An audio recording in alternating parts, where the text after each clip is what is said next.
Graças a Deus, irmãos. Hoje nós vamos falar sobre o paradoxo do amor. Isso mesmo, paradoxo do amor. Existe uma grande dificuldade entre os nossos irmãos na fé de compreenderem a extensão do amor de Deus. Eu encontro sempre essa dificuldade em nosso meio. Muitas vezes nós, com o nosso olhar imperfeito, achamos que Deus ele pensa como nós. Que Deus ele julga da mesma maneira que nós vamos julgar, só que nós somos cruéis. A Bíblia diz que nos últimos tempos o amor vai se esfriar, os homens serão cruéis, está faltando bondade em nosso meio. Eu quero contar uma coisa para vocês e que eu não falei em nenhum dos meus livros. Quando eu me converti, eu sou muito grato a Deus por essa conversão e hoje eu amo profundamente a esse Deus e eu posso fazer minhas as palavras de Paulo, que nada vai me separar do amor de Deus e que o meu viver é Cristo e a morte é lucro. Hoje eu posso fazer minhas essas palavras, mas foi um processo. Quando eu me converti, a minha motivação inicial não era me aproximar de Deus por amor, não. Eu não estava perto de Deus por amor. Eu estava próximo de Deus porque Deus podia me proteger. Era isso. Porque Ele me protegia. Eu percebi que havia em Deus uma força, um poder infinitamente maior do que aquela força e aquele poder que eu achava que tinha na Irmandade Satânica. Então Deus ele tinha o poder de me proteger, de me guardar, de ser um escudo contra os feitiços, os encantamentos, Porque afinal de contas eu comprei briga com uma seita super poderosa e essa seita tem braços do mundo inteiro e tem gente maluca o suficiente e com vontade o suficiente para me matar, Então durante um período eu corri risco de vida, inclusive eu e a minha família, a Isabela acabando sofrendo essas ameaças também, Estava junto comigo. Então tudo isso foi um momento assim enlouquecedor para a gente. Então o meu primeiro momento de me aproximar de Deus não foi por amor, porque você não ama a quem você não conhece, não é isso? Primeiro você tem que conhecer e depois esse conhecimento desperta o amor, não é assim? Às vezes você trabalha numa empresa e você vê uma moça, um rapaz que é bonito. Você só se atraiu pela beleza. De repente vocês começam a almoçar juntos, vocês começam a conversar, um dia vocês saem e vão jantar juntos, vão comer uma pizza, E aí, o que acontece? De repente o amor brota. Não é isso? Então você precisa conhecer a pessoa para amar essa pessoa. E naquele momento da minha conversão, eu não conhecia Cristo. Eu não conhecia Jesus. Para mim, ele era tão somente o meu libertador. Era alguém que abriu a chave do cadeado. Era alguém que me proporcionou ficar livre dos grilhões, das amarras do inferno e que esse Deus, então, iria me proteger, iria me guardar. Era essa a posição inicial que eu tinha, Então, porque haviam, claro, forças poderosas ali da Irmandade querendo me destruir. Então, nesse momento, minha aproximação foi essa, foi ali por proteção, Por proteção. Tinha gratidão, claro, Mas era por proteção.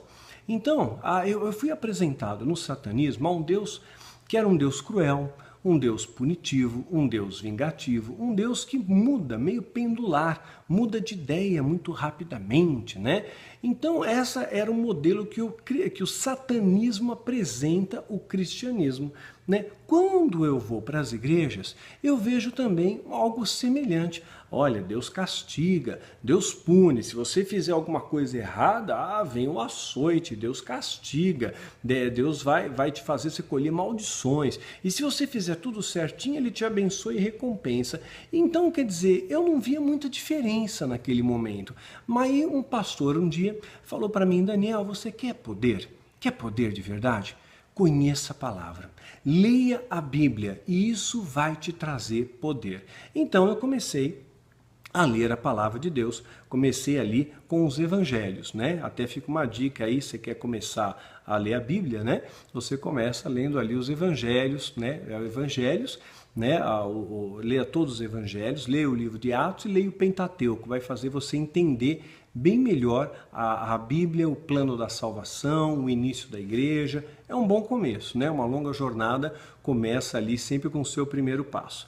Então, o Deus que eu escutava nas igrejas era assim: se eu fizesse tudo certo, ele me faria mais do que vencedor. Eu teria prosperidade, eu teria sucesso, eu teria cura, eu teria poder, eu teria autoridade. Então, esse era o atrativo da igreja, né? A igreja está apresentando um Deus que pode te oferecer um monte de coisas, dentre elas dinheiro, poder, prosperidade, sucesso, vitórias, né? Era tudo de bom. E muitas vezes só dependia do quanto você tivesse disposto a pagar. Né? Você só tinha que pagar o carnê da bênção, tinha que comprar o objeto ungido para casa. Né? Existe até kit de embelezamento da rainha Esther, ungido. Tem cada coisa bizarra por aí. Então, eu fui apresentado a esse Deus. Só que aí, lendo a Bíblia, por isso fica aqui o incentivo, meu irmão, conheça a palavra. O conhecimento, ele é libertador. Né? O povo perece porque lhe falta o conhecimento, Oséias 4:6. O conhecimento, ele é libertador. Ele começou a me fazer enxergar a Deus por uma outra ótica. E esse conhecimento de Deus, esse relacionamento com Deus, começou a gerar amor. E quando você ama, você quer conhecer mais. E quando você quer conhecer mais, você se aproxima de Deus. E isso gera fé. Fé é confiança, você confia, porque ninguém confia em quem não conhece, não é? Então eu comecei a confiar mais em Deus, aprendi a me render em Deus, aprendi a me entregar para Deus. Mas foi um processo. E o versículo que me chamou a atenção foi isso aqui. Foi um texto que vai estar em Marcos capítulo 4, de 37 a 41. Olha só. E levantou-se um grande temporal e vento, e subiam ondas por cima do barco, de maneira que já se enchia. E ele estava na popa. Ele quem? Jesus estava na popa. O que é popa? Né? Proa, à frente do barco, proa.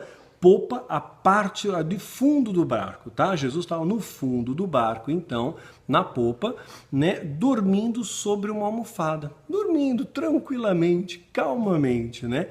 E despertando, disseram: Mestre, não te dá conta que perecemos? Ou seja, Senhor, você não está percebendo que está rolando uma tempestade violenta, nós vamos morrer, o barco vai afundar? Eles estavam desesperados com aquela situação. Né? E ele, despertado, aí Jesus acordou, repreendeu o vento, repreendeu. Aqui eu acredito que nesse caso a tempestade foi causada por uma entidade, porque Jesus repreendeu o vento. Quando era uma causa natural, Jesus dizia: levanta e anda, ser curado, acabou. Quando era uma causa espiritual, o que Jesus fazia? Ele repreendia a entidade que causava aquele quadro sintomático e aí a doença sumia, por exemplo. Né? Quando ele repreende o vento, eu entendo, no meu ponto de vista, que Jesus repreendeu uma entidade que estava por trás daquela tempestade, tentando destruir o barco com os seus discípulos. O demônio esqueceu um pequeno detalhe: Jesus está no barco. E se Jesus está no barco, o barquinho não afunda, não é verdade? Então, segundo o satanismo, essa entidade seria o tal do Dagon, príncipe, ele é conhecido como príncipe dos ares, né? Então, supostamente seria o tal do Dagon. Mas o fato é que Jesus repreendeu o vento e ao mar, dizendo: cala-te, aquieta-te. E o vento se aquietou e houve grande bonança. Ficou tudo em paz, ficou tudo em paz.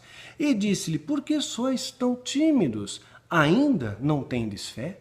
Jesus está dizendo: por que você não exercita o poder que está em você? Tem fé. Fé é relacionamento, né? Fé é confiança, né? Então, se você não se relaciona com Deus, não gera fé. Se não gera fé, você também não tem poder. Então, se você tem a fé do tamanho de um grãozinho de mostarda, olha, o mundo já muda ao seu redor. Então, exercita a sua fé. Fé é como um músculo, né? Ela precisa ser exercitada para ser fortalecida, né? Então, porque são tão tímidos, não tem ainda, vocês ainda não tendes fé, né? E sentiram um grande temor e diziam uns aos outros: mas quem é este? Quem é este que até o vento e o mar obedecem? E isso começou a ecoar na minha cabeça, começou a martelar na minha cabeça: quem é esse? Quem é esse homem que até o vento e o mar obedece. Né? Eu quero conhecer. Eu quero conhecer esse homem melhor. Porque esse homem, além de ter me libertado, esse Jesus, além de ter me libertado, ele tem o poder sobre o vento. Ele tem o poder sobre o mar. Quem é esse homem? Eu comecei a desejar conhecer mais a Cristo. E comecei a ler os evangelhos. Quando eu cheguei nas cartas paulinas, nas cartas de Paulo, algo começa a me chamar a atenção. Paulo está dizendo aqui: temos, porém, esse tesouro em vasos de barro. Tesouro em vaso, algo muito precioso em vaso de barro. Quem é o vaso de barro? Sou eu, é você, nós somos vasos de barro, né?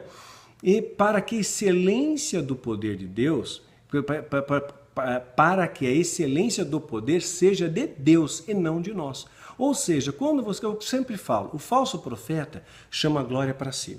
O verdadeiro profeta traz a glória para ele, né? Então, para que a excelência do poder seja dele e não minha. Sou vaso de barro, eu sou instrumento nas mãos de Deus. O tesouro que está dentro de mim foi Deus que depositou através do seu Espírito Santo, né? Em tudo somos atribulados, mas não angustiados. Paulo está dizendo, nós vamos passar por tribulação sim, viu? Mas não vamos se angustiar com elas, né? Vamos estar perplexos, mas não desanimados. Perseguidos, mas não desamparados. Abatidos, mas não destruídos. Pausa, abatidos, mas não destruídos. Perseguidos, mas não desamparados. E eu me senti assim. Perseguido, muitas vezes me sentia abatido, muitas vezes, como falei no vídeo anterior, me sentia julgado e de uma maneira preconceituosa dentro da própria igreja, trazendo sempre por toda a parte a mortificação do Senhor Jesus no nosso corpo, para que a vida de Jesus se manifeste também em vossos corpos, e assim nós que vivamos estamos sempre entregues à morte, por amor de Jesus, para que a vida de Jesus se manifeste também na nossa carne mortal. Ou seja, nós temos que refletir a luz de Cristo, né? De maneira que em nós opera a morte, mas em vós a vida, e temos, portanto, o mesmo espírito de fé, como está escrito, cri, por isso falei. Nós cremos também, por isso falamos, sabendo que o que ressuscitou o Senhor Jesus Cristo nos ressuscitará também por Jesus Cristo e nos apresentará convosco. Porque tudo isso é o amor por vós, para que a graça, multiplicada por meio de muitos, faça abundar a ação de graças para a glória de Deus. Por isso, não desfaleçamos, mas ainda que o nosso homem exterior se corrompa, no interior, contudo, se renova de dia em dia. Ou seja, a graça de Deus, ela se renova a cada manhã na sua vida, dia a dia. Porque a nossa leve e momentânea tribulação produz para nós o eterno peso de glória, e muito excelente, não atentando nós para as coisas que se veem, mas para as que não se veem, porque as que se veem são temporais, as que não se veem são eternas. E aquilo começou a me fazer pensar, perplexos, mas não desanimados, perseguidos, mas não desamparados, né? Leve e momentânea tribulação, peso de glória. O que vemos é passageiro, mas o que nós não vemos, o mundo invisível é eterno. Onde está meu coração? Eu estou querendo as coisas que eu vejo? Eu estou querendo o carro, eu estou querendo a casa, eu estou querendo a prosperidade, ou eu estou querendo aquilo que eu não vejo, mas eu sei que vale muito mais do que todas essas coisas, que é meu nome no livro da vida, que está na presença de Deus. É que desfrutar de ser chamado Filho de Deus, o meu nome está no livro da vida, né? E eu comecei a pensar o que foi que Paulo viu, o que foi que Paulo percebeu para ele chegar a ter essa tranquilidade. Eu sou abatido, mas eu não sou derrotado. Eu passo por dificuldades, mas eu não estou angustiado, né? O que Paulo percebeu? Que tipo de esfera? Ele conheceu esse homem que até o vento e o mar obedecem. Paulo conheceu e tinha intimidade com ele. E essa intimidade trouxe para Paulo algo chamado paz. E eu precisava tanto de paz. tanto de paz, porque eu vim do meio do inferno da terra e eu anelava a paz, eu desejava aquela paz, e a Bíblia dizia: eu te prometo a paz que transcende o entendimento, mas eu não sentia essa paz, eu não sentia esse amor. Deus dizia: eu te amo, ok, mas eu não sinto esse amor, eu sei que o Senhor me libertou, mas eu não sinto esse amor ainda. Mas Paulo sentiu. Paulo percebeu de maneira tão profunda, e aquilo ali começou a me fazer pensar: eu quero. Se Paulo conseguiu, eu também posso. Se Paulo perseguiu os cristãos, e eu também, quando satanista, persegui os cristãos, pelo amor de Deus, não estou me comparando a Paulo, estou só fazendo uma analogia, né? Então, e ele agora em Cristo, ele consegue enxergar o que ele não enxergava, e agora em Cristo mudou os valores dele, mudou a ótica, mudou a sua perspectiva de vida. Eu também posso mudar, eu também posso mudar. Aquilo trouxe esperança para mim, né? Trouxe esperança.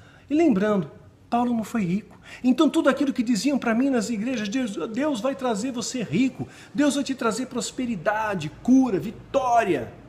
Paulo não foi rico, Paulo não tinha o seu iate próprio, né? Hoje os pastores têm jatinho. Paulo não tinha o seu cavalo próprio, hoje os pastores têm carrões, verdadeiros carros importados, blindados, né? Paulo não tinha, né, a cura, né? Existem conjecturas que ele tinha um problema na vista, né? Então ele não foi curado do seu espinho na carne, mas Paulo tinha algo que poucas pessoas têm: paz que transcende o entendimento. Uma intimidade com Deus tão profunda, tão forte, que ele conheceu o amor de Cristo de tal maneira que ele suportava as provações por amor a Cristo. E aquilo me fez pensar: que amor é esse? Como é que Paulo conheceu aquele homem que até o vento e o mar obedecem? Como ele conheceu? E Paulo então começa a contar um pouco da sua leve e momentânea tribulação. E quando eu li isso, eu falei: puxa vida, a perseguição que eu sofro do satanismo não é nada.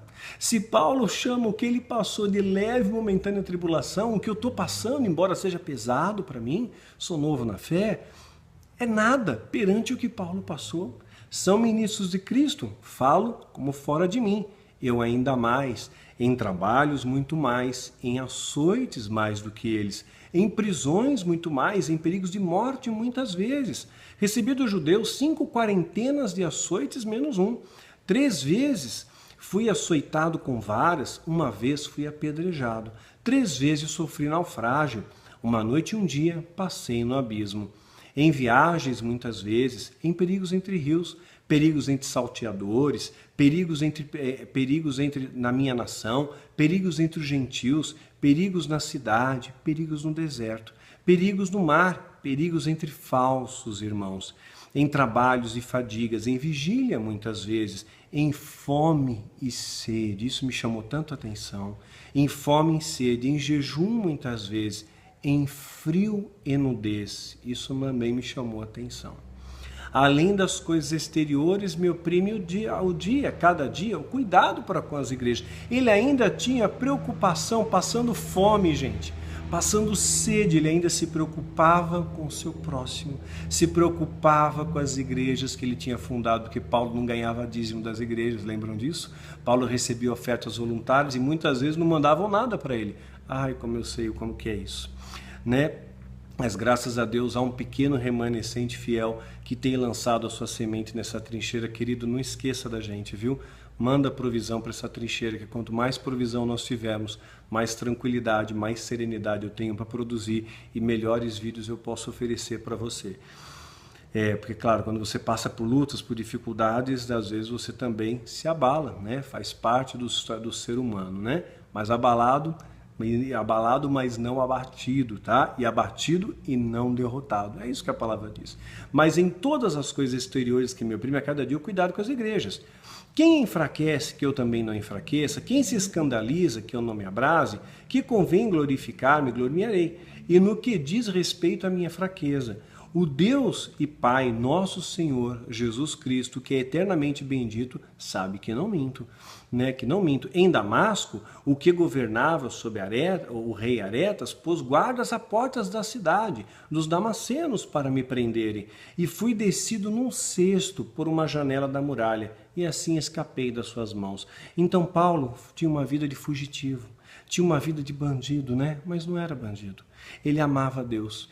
E eu estava vivendo exatamente aquilo, eu estava fugindo da seita, eu estava passando perseguições, eu estava passando julgamento dentro da igreja, perigos entre falsos irmãos. Eu comecei a me identificar tanto com Paulo, né? Então Paulo disse, olha, ainda que eu passe frio, que eu passe sede, que eu passe fome, que eu vou para a prisão, ele foi açoitado, apedrejado, perseguido, traído, sofreu naufrágio, foi picado pela serpente. Paulo não tinha uma vida de triunfalismo para dizer, vem aqui e receber a minha unção. Quem ia querer receber a unção de Paulo? Eu vou passar a unção para você. Você vai ser açoitado, apedrejado, perseguido. Não, a unção de Paulo eu não quero. Eu quero a unção daquele pastor que diz que é da prosperidade, que vendeu para mim a caneta ungida, a pílula do esquecimento, o cimento da prosperidade da casa própria, a pá do pedreiro do rei e um monte de tranqueira que te vendem por aí, né? Então, quem ia querer receber a unção de Paulo? Já parou para pensar nisso? E mesmo assim, Paulo chama tudo isso de leve e momentânea tribulação. Aquilo começou a me fazer ter um coração mais grato. Senhor, obrigado. Obrigado pelos livramentos que o Senhor está me dando. Porque eu estou sendo perseguido, mas Paulo passou muito mais do que isso. E se ele conseguiu, eu também consigo. Porque o Espírito que estava em Paulo está em mim, né? A mesma força que Paulo tinha, eu posso ter também. Em Cristo eu posso, tudo posso nele que me fortalece, né? Porque o Espírito é o mesmo. E Paulo era de carne e osso como eu, era humano como eu. E se ele conseguiu vencer, eu também posso conseguir. Aquilo trouxe para mim uma centelha de esperança. E eu quis conhecer mais da vida de Paulo, eu queria saber mais. Romanos 5, de 3 a 4.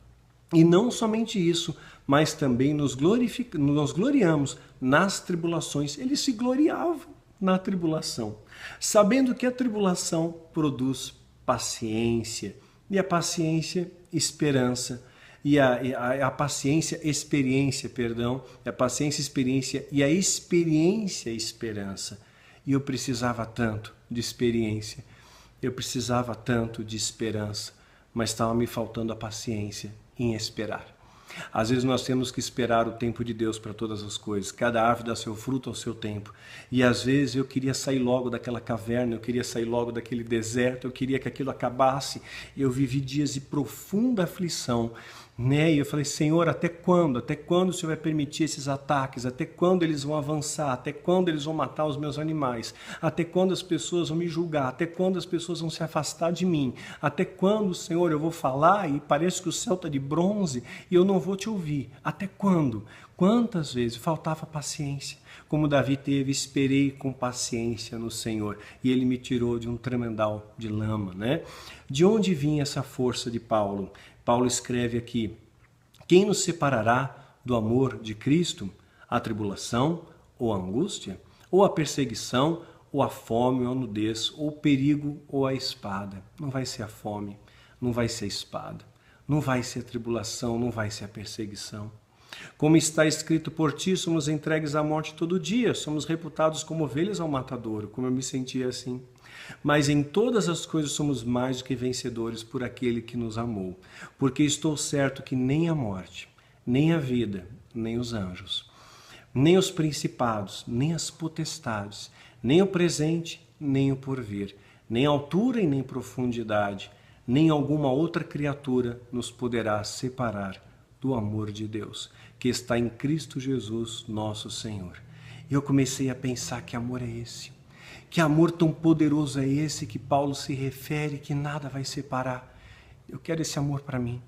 Eu quero sentir esse amor, eu quero provar desse amor, eu quero tocar nesse amor. Eu quero tocar nas vestes de Cristo, eu quero estar perto, eu quero poder ouvir a sua voz. Eu quero que Ele me dê direção, porque às vezes eu não escuto nada, porque às vezes eu não sei para onde eu estou indo. Eu só sei que eu estou no deserto e parece que esse deserto não acaba mais. E eu quero mais desse amor, eu comecei a desejar todo o meu coração, de todo o meu entendimento, de todas as minhas forças, provar aquilo que Paulo provou. Nem que seja uma centelha, nem que seja um grão de mostarda. Eu sabia que se eu conseguisse provar daquilo, se eu conseguisse entender aquilo, a minha vida poderia mudar, a minha fé poderia mudar, aquela experiência poderia se transformar para a minha vida numa esperança maravilhosa. Que amor é esse?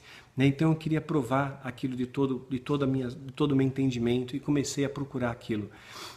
Comecei a procurar descansar mais em Deus, a render os meus medos a Ele, a colocar diante do altar: Senhor, eu estou com medo hoje, entrego minha vida diante de Ti. Senhor, eu não sei o que eu vou comer amanhã, eu tenho para hoje, amanhã eu não sei, né? Eu entrego para Ti. Senhor, hoje eu tenho dinheiro para pagar a conta de hoje, de amanhã eu não tenho, eu entrego para Ti.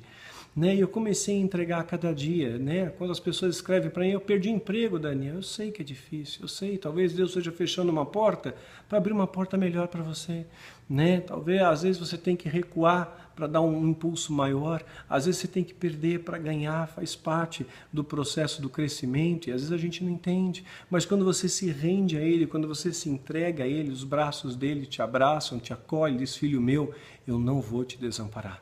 Eu vou estar sempre com você, aí no vale da sombra e da morte eu vou estar ao seu lado, né? Eu comecei gradualmente a entender esse amor de Deus. O amor de Deus não te priva de lutas. O amor de Deus não te isenta de dificuldades, mas o amor de Deus está com você nas lutas, está com você nas dificuldades, suprindo o seu espírito, dando força à sua carne e muitas vezes operando sobrenatural na última hora. Na última hora, quando Daniel estava na cova dos leões, a boca do leão foi fechada. Na última hora, quando Jeremias estava no fundo do poço, lançaram uma corda para ele. Deus às vezes opera em momentos que a gente nem imagina, Ele está provando a sua fé, né? Então não desampara, aquilo ecoava na minha mente: Deus não desampara, né? Então não busque a Deus por aquilo que Ele pode te oferecer. Não busca as bênçãos do Senhor. Eu vou buscar na igreja porque eu quero ser rico, eu quero ser próspero, eu quero ser curado.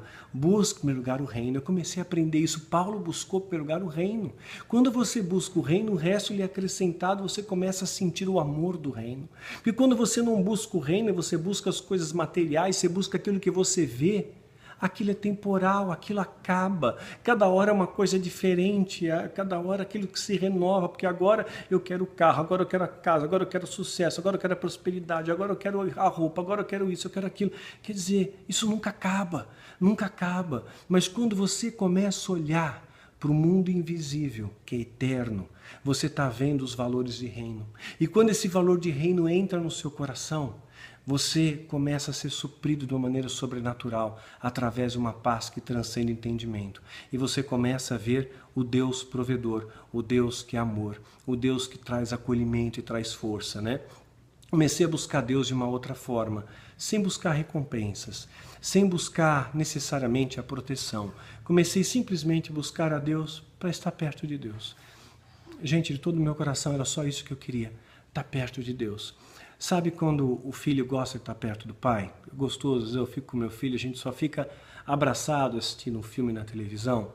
Não é gostoso estar perto, abraçado com seu pai? Não é gostoso você sentir o calor das mãos do seu pai? Eu estou perto. Não importa o que aconteça, eu estou aqui. Até o meu cachorro gosta da minha presença, né? E é gostoso a gente estar junto, não é? Com quem a gente ama. É gostoso estar com a minha esposa. É gostoso estar com ao lado de pessoas que você ama. Então, simplesmente, eu quis estar perto de Deus porque eu amo a Deus. Porque eu queria sentir o calor de Deus. Eu queria sentir a onda do amor de Deus na minha vida. Eu comecei a buscar a Deus de uma outra ótica, sem buscar recompensa, sem buscar que Ele me abençoe nisso ou naquilo, mas apenas que Ele me dê a paz, que eu possa estar perto dEle, apenas estar perto dEle traz paz. Não tem gente que é assim, que chega perto de você e exala paz, que é gostoso estar perto. Agora imagina Deus, que é perfeito, que é 100%. Deus exala paz, exala amor. E quando você está perto de Deus, você não precisa de mais nada. Você se sente suprido, você se sente preenchido. Deus está aqui comigo e isso me basta. A tua graça me basta, de verdade. Que essa é uma experiência extraordinária que Deus começou a me proporcionar. E eu passei a me render a Ele, né? Começou a transcender o meu entendimento sobre Ele. E essa é a busca que nós devemos fazer. A busca não é por aquilo que a gente vê, a busca é por aquilo que nós não vemos. Porque os grandes tesouros, né, como diz muito bem o autor do Pequeno Príncipe, está naquilo que você não vê, né? O essencial é invisível aos olhos, não é isso? Então, isso é uma frase lá do Pequeno Príncipe que eu me lembrei agora. Então, na verdade, o que Paulo está dizendo, olha, o que você precisa mesmo, você não está enxergando, você precisa sentir. E para você sentir, você que tem que estar perto. E para você estar perto, você tem que abrir o seu coração. E para abrir o seu coração, você tem que desprender um pouco desse mundo material e se aproximar mais do mundo espiritual. E buscar os valores de reino, valores de reino. Quando você busca o reino entra no seu coração. E você anda na terra como um cidadão do reino, né? E Deus, Ele traz suprimento. Deus traz paz. Deus traz cuidado para você. Não quer dizer que Ele vai trazer riqueza. Paulo não foi rico. Não quer dizer necessariamente que Ele vai te curar. Eliseu morreu da doença que ele tinha e Paulo também não foi privado do espinho na carne. Não quer dizer que Ele vai te dar vitória após vitória, porque Paulo foi açoitado, foi apedrejado, né? Mas ele pôde dizer, nada vai me separar do amor de Deus. Não quer dizer que você não vai passar momentos de dificuldade. Paulo passou fome, passou sede, né? E hoje eu procuro com as minhas ovelhas ensinar os valores da igreja primitiva, onde ninguém passava necessidade, as pessoas dividiam. Então assim a gente tem feito nossa base através do bazar, as pessoas trazem objetos ali que não tem mais uso para elas, mas que estão em bom estado, roupas, caderno, livro, CD, eletrodoméstico, e simplesmente as pessoas pegam, a gente não vende nada, nada é vendido, tudo é repartido. Nós temos a nossa mesa ali, né? Sempre vai ter um café, bolacha, biscoito, como preferem os cariocas, né? E água. Mas o povo tem aprendido a somar. O povo traz pão de queijo, traz bolo, traz suco e sempre sobeja. Sabe, isso é igreja, queridos. Soma as forças, divide os fardos. Isso é igreja, né? Quando uma ovelha nossa passa alguma dificuldade, a gente sinaliza para toda, tocamos a trombeta. Cada um dá um pouquinho. O pouco de cada um transforma no suficiente para aquela que está precisando. E é assim que é a igreja. A igreja tem que se ajudar, meu irmão. Chorar com os que choram, se alegrar com os que se alegram. Eu tenho me esforçado diante de Deus a passar para vocês o evangelho puro, o evangelho que enfatiza o amor de Cristo. Eu sei que o amor nessa época ele é pouco compreendido. Eu sei que o amor nessa época ele é pouco abraçado, porque até mesmo na época de Jesus crucificaram o amor. E eu sei que nós seremos perseguidos por falar a verdade. Gente, eu recebo ameaça de morte de líderes que falam, Daniel, você estava ensinando coisas que não pode ensinar, você está falando que não pode falar, você está ensinando coisas, não pode falar de dízimo, não pode ensinar maldição, não fala esse negócio de apóstolo, né? Veja lá os vídeos, o segredo por detrás da cortina, veja o vídeo de maldição hereditária, veja o estudo que tem no meu site sobre dízimos, você vai entender o porquê que eu estou sendo perseguido por esses profissionais da fé, né? Jesus era perseguido pelos fariseus e eu preciso diante de Deus da sua oração, do seu joelho dobrado para a gente continuar esse trabalho trazendo honra ao Cordeiro, para que o inferno continue sendo envergonhado, que a gente continue transmitindo essa mensagem pura e verdadeira de amor. Então que você tenha essa busca como um dia Deus me ensinou a buscar. Procura saber mais quem é esse homem que até o vento e o mar obedecem. Procura saber mais quem é esse homem que te amou de tal maneira que derramou o sangue dele por amor a você. Procura saber mais quem é esse homem que diz que você vai passar por dificuldades sim, por aflições sim, mas você não vai ser desamparado. Você não vai estar sozinho em lugar nenhum. Ele vai estar sempre com você, te guiando, te acolhendo, enxugando as tuas lágrimas e celebrando quando você celebra. E esse homem é Jesus Cristo. Só Ele pode mudar a sua história, só Ele pode mudar a sua vida. Se renda a Ele, como um dia eu me rendi, de verdade, não apenas buscando as bênçãos do Senhor, mas busca as coisas invisíveis primeiro, busca o reino, busca em primeiro lugar os valores nobres, né? E aí você vai ter uma colheita farta na sua vida. Não estou falando de dinheiro, mas de paz e de tranquilidade e de sabedoria, de saber que Deus está no controle de todas as coisas. E se Ele está no controle, tudo colabora para aqueles que amam a Deus, não é? E nada fica fora desse tudo. Esse é o recadinho que eu tinha para dar hoje para vocês, queridos, que Deus te abençoe e te guarde. Lembre de ofertar nesse ministério, lembre de orar por nós. E sempre que você quiser vir na base, vão ser todos muito bem-vindos ali, viu? Tem sido um celeiro de amor, um campo de treinamento ali. Tem uns momentos muito especiais ali. Você está convidado a participar dos nossos seminários, faça a sua inscrição. Claro, tem um custo, porque eu também tenho um custo. Tenho que pagar o estacionamento, pago a gasolina para chegar até lá, pago o pedágio, pago o aluguel do espaço, compro café, bolacha, descartáveis, açúcar, a água, enfim. Né? Tem um custo ali para poder manter essa estrutura, mas diante de Deus eu estou fazendo o meu melhor. Eu poderia falar para as multidões e ganhar, ser rico. Seria fácil ser rico. Era só entrar para essa máfia gospel aí, né? Mas eu escolhi o caminho estreito. E eu digo para você, vale a pena. Esse caminho que te leva à sala do trono, e não tem nada mais prazeroso do que ser chamado amigo de Deus. É esse o recadinho que eu tinha hoje para você, querido. Que Deus te abençoe e te guarde grandemente. Amém.